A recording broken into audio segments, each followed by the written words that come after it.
राजेश अपनी भाभी नीलम का लाडला था। नीलम भी राजेश को अपने बेटी की तरह प्यार करती थी। राजेश, लखनऊ वाले मामा जी ने तुम्हारे लिए एक बहुत अच्छा रिश्ता बताया है। लड़की बहुत अच्छी है, अब तुम शादी कर लो। अरे नहीं भाभी, शादी तो बर्बादी है। भला तुम्हारे हाथों के खाने में जो स्वाद है वो किसी और के हाथों में कहाँ। मुझे अभी शादी नहीं करनी भाभी। राजेश की ना नुकुर करने के बावजूद घर वाले उसकी शादी करवा देते हैं, लेकिन फिर भी राजेश अपनी भाभी का पल्लू नहीं छोड़ता। वो अपनी पत्नी को बिल्कुल तवज्जो नहीं देता था। उसके लिए उसकी पत्नी सुधा का होना ना होना बराबर था।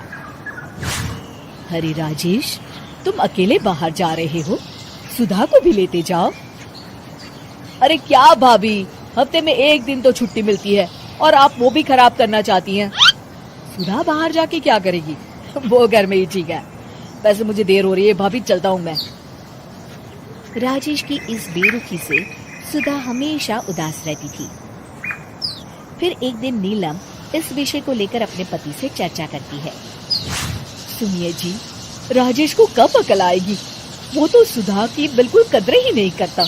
अब आप ही बताइए, ऐसे कैसे चलेगा? तुम ठीक कहती हो, राजेश को सही रास्ते पर लाना ही पड़ेगा।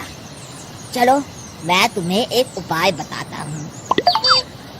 फिर 2 दिन के बाद नीलम बाजार से खरीदारी करके घर लौटती है। ये लीजिए माँ जी, मैं आपके लिए नई साड़ी लेकर आई हूँ। बबलू, ये तुम्हारे लिए। नीलम सबके लिए कुछ न कुछ लेकर आती है। भाभी, आप मेरे लिए कुछ नहीं लेकर आई क्या?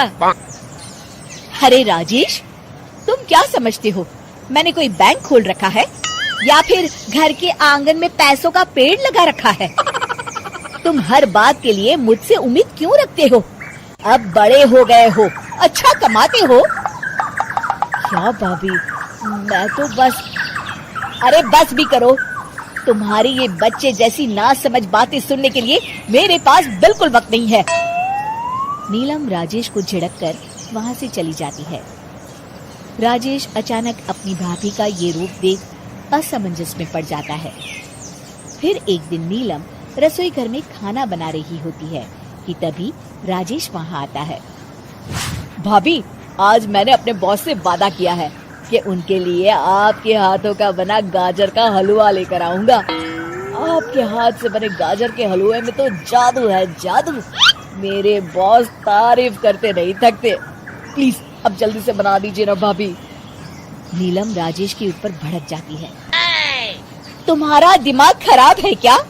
आखिर तुम मुझे समझते क्या हो? इस घर की नौकरानी? जब देखो तब फरमाइश करते रहते हो, भाभी ये बना दो, भाभी वो बना दो। अरे तुम्हारी पत्नी सुधा भी तो इस घर में रहती है, तुम उससे कुछ क्यों नहीं कहते? भाभी, आप इस तरह की बातें क्यों कर रही हैं? अरे बस भी करो राजेश, मेरा दिमाग और मत खराब करो, जाओ यहाँ से।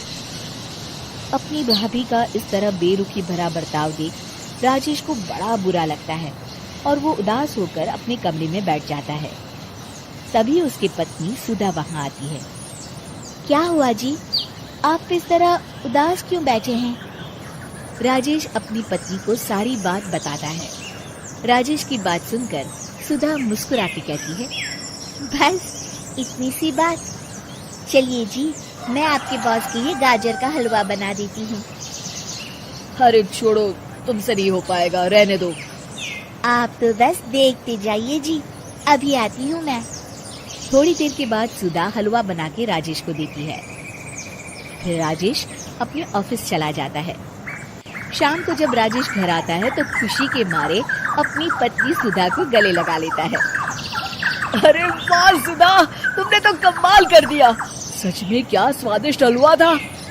मेरे बॉस बहुत तारीफ कर रहे थे और इस हफ्ते घर आ रहे हैं तुम्हारे हाथों का खाना खाने। और इतना ही नहीं, उन्होंने मेरा प्रमोशन भी कर दिया है। सच? हाँ, मुझे माफ कर दो सुधा, आज तक मैं तुमसे गैरों की तरफ पेश आता रहा। अरे ये कैसी बातें कर रहे हैं जी, मैं तो आपकी पत्नी हूँ।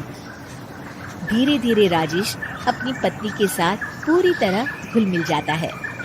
और अपना ज्यादातर समय सुधा के साथ बिताने लगता है और उसकी हर छोटी मोटी जरूरतों का ख्याल भी रखता है।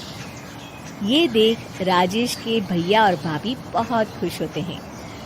फिर एक दिन राजेश और सुधा बाहर से घूम कर आते हैं।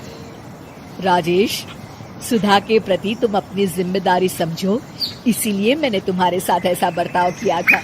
अगर तुम्हें मेरी किसी बात का बुरा लगा हो तो मुझे माफ कर देना। अरे अरे भाभी, ये क्या कह रही हैं? मैं जानता हूँ आप तो मेरे लिए हमेशा अच्छा ही सोचोगी। आखिर आप वर्ल्ड की बेस्ट भाभी जो है। इसे कहते हैं अंत भला तो सब भला।